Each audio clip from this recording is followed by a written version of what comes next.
అనుమోల జగదీష్ లక్ష్మి గారి ఆహ్వానం మేర ఖమ్మంలో జరిగిన రుషిత్ శ్రావణి దంపతుల రిసెప్షన్ వేడుకకు హాజరు కావడం జరిగింది.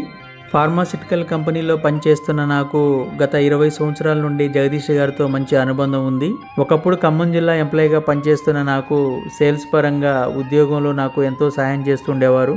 జగదీష్ గారిది చాలా సున్నితమైన మనస్తత్వం, ఎంతో నిజాయితీగా ఉంటారు. వారు చేసే పనిలో కూడా చాలా కమిట్మెంట్తో పనిచేస్తూ ఉంటారు.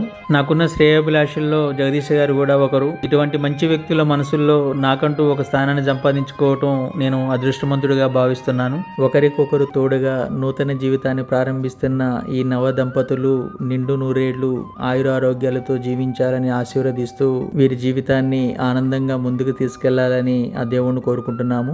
ఒక 10 సంవత్సరాల క్రితం అంటూ ఉండేవారు, మా పిల్లల మ్యారేజ్కి మీరు ఎక్కడున్నా తప్పకుండా రావాలి అని. అలాగే వారు గుర్తుంచుకొని మరి నన్ను ఇన్వైట్ చేయటం చాలా సంతోషంగా అనిపించింది. ప్రతి మనిషికి జీవితంలో ఎదుగుదలకు వారి వెనక ఎంతో మంది సహాయ సౌకర్యాలు అందించి ఉంటారు. వారిని ఎప్పుడూ కూడా ఏ స్టేజీలో ఉన్నా మర్చిపోకూడదు.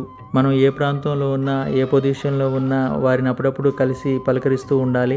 ఎన్నో కష్టాలు అనుభవిస్తూ ఎన్నో కలలు కంటూ ఆ పిల్లల్ని పెద్ద చేసి వారికి మంచి భవిష్యత్తును అందించి ఇలా వారి వివాహ వేడుకలో నలుగురికి పరిచయం చేస్తూ ఆనందంగా గడపాలని ప్రతి తల్లిదండ్రులు కోరుకుంటారు. ఇంత గొప్ప ఆనంద క్షణాలను ప్రతి తల్లిదండ్రులకి వారి పిల్లలు కల్పించాలి.